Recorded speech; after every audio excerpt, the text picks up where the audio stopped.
Hi, good morning. I should say good afternoon. So it's Monday morning, Monday afternoon, a little after 2:20, and today I thought I'd share with you some information that could really be very helpful to you. I don't know how many of you know about the importance of the vagus nerve, which is one of the most important nerves in our body.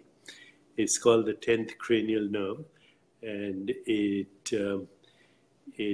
starts out somewhere above your midbrain, and then it comes out through the skull, and it influences everything from eye movements to facial expression to tone of voice to heart rate variability to breathing, and then it goes through the diaphragm, and it innervates all the organs in the abdomen as well.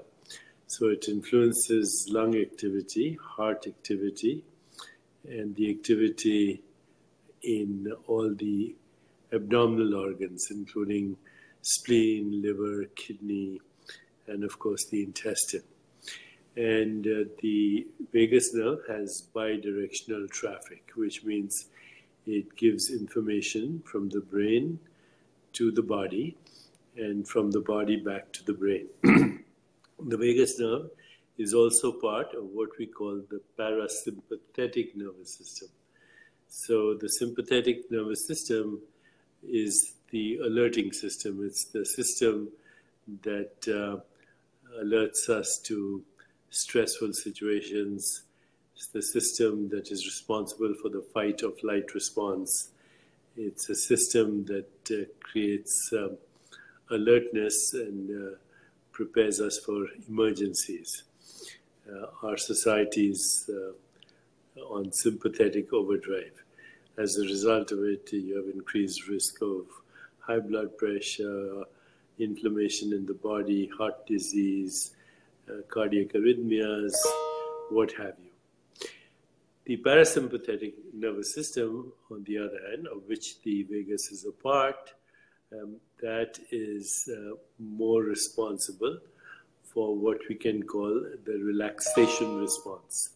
So when we have the opposite of the stress response, we can call that the relaxation response or the restful alertness response, or the response that we get through meditation.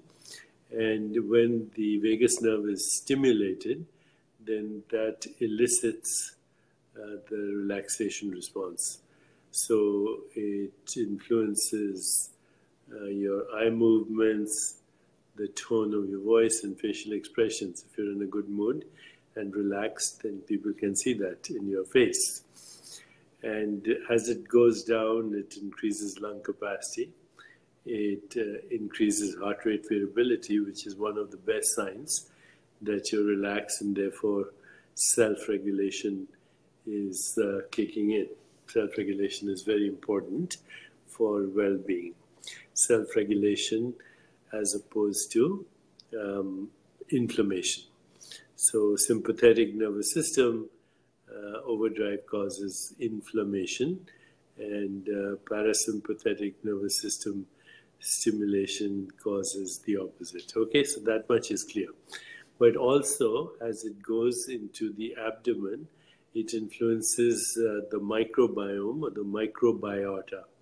Zeta Evelyn, could this help with depression? Yes, very important. It can help with depression. So as the vagus nerve goes to the abdomen, it influences the microbiome, the 2.2 million genes that are of bacterial origin. And these influence, of course, the human genome. So you have 23,000 human genes, but you have 2.2 million bacterial genes, and these crosstalk with the human genome. They produce metabolites which influence everything that's happening in the body. Also, there are hormones produced like ghrelin and leptin, and also all kinds of other very interesting chemicals such as as what do you call it? Dopamine, serotonin, oxytocin, opiates, all these hormones that make us feel good are also immunomodulators. And so here's Michael Johnson saying, think of ourselves as octopus. The mesentery, recently delineated as an organ, is intelligent in its idiosyncratic way. Gut instinct, third chakra.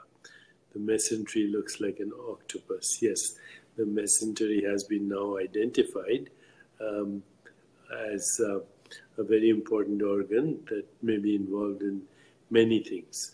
So now we can see the gut-brain axis, traffic bilateral, and so many things are improved if the vagus nerve is stimulated. Heart, it's good for decreasing risk of heart disease, increasing your lung capacity, bringing about self-regulation in the body in general. So Jasenka says, does yogic breathing stimulate vagus? Yes, it does. So now let me actually decide to tell you all the ways that you could probably stimulate your vagus nerve to improve your well-being in general by augmenting self-regulation, or what do you call it, homeostasis, and therefore healing. The healing response is nothing but a return to self-regulation. In the meanwhile, Ioana Summer says, since you're such a humble man, what is the reason behind the choice of such fancy eyeglasses? Actually, they're not that fancy, and they were given to me by my grandchildren many years ago, and I decided to wear them so they could enjoy my wearing them, and ever since I've been stuck with them, and actually they draw a lot of comment, but these are not real diamonds. These are just crystals, so these are fake, just like me. And my grandchildren gave them to me as presents, so I enjoy wearing them. Okay, now here are some ways you can stimulate the vagus nerve. Okay, one is any cold stimulus. So if you just put cold water over your face, you'll be stimulating the vagus nerve. Or if you use ice cubes and put them on your face. Singing and chanting. I got these notes from the internet. Somebody put them there, and so chanting or using mantras like Om, that can stimulate the vagus nerve as well. But singing in general stimulates the vagus nerve, increases heart rate variability, which is a sign that you are actually improving your total well-being. Yoga, especially cat-cow, can help, and also sun salutation and downward dog can all stimulate the vagus nerve. Somebody asked, does it help for tinnitus? I don't know. Cass from New Zealand says, does it help for tinnitus? And the answer is, I don't know, but here's something that might help tinnitus. So make this sound.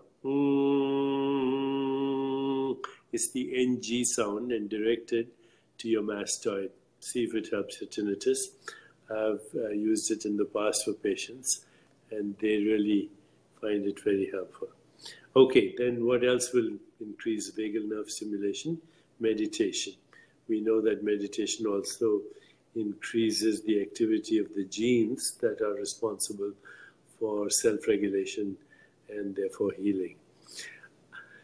Social interactions where there is a lot of exchange of love, compassion, empathy will stimulate the vagus nerve. Breathing slowly and deeply. So you breathe in to the count of 4, then pause for 1 or 2 seconds, and then breathe out to the count of 6. And that will decrease your breathing rate from about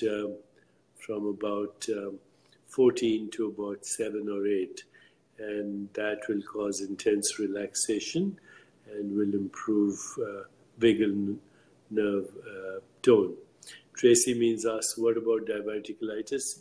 You have nothing to lose. So if you have diverticulosis, take probiotics and practice some of these deep breathing techniques or meditation.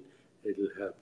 Laughter increases vagal tone by stimulating the vagus nerve, and then of course a lot of pranayams, ujjayi breathing, deep breathing will all stimulate vagus nerve. If you take probiotics, any probiotic, you will also amplify the effect of vagal nerve stimulation. Of course, exercise increases vagal nerve tone, as does massage, as does occasional fasting, as does lying on your right side and breathing deeply. Then there are other ways to increase vagal nerve tone, including acupuncture, acupressure, eating a high fiber diet, and taking a little dose of sunlight every day. A little dose of sunlight. All these things will increase your vagal tone and improve your health, overall health. As I said, our society is so much on sympathetic overdrive. We are constantly in the fight, flight, freeze response, and we need to be more relaxed, more in the flow, and therefore increasing vagal tone is going to be helpful no matter what the situation. Somebody asked about bipolar.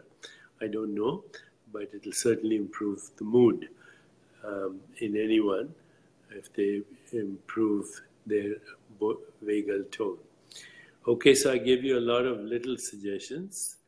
More next time, and we can discuss how vagal tone influences things like not only mood, but influences addictive behavior by getting rid of cravings as well. Lots of interesting ways to increase vagal tone and improve well-being. Okay, so try it. Try it. Take care.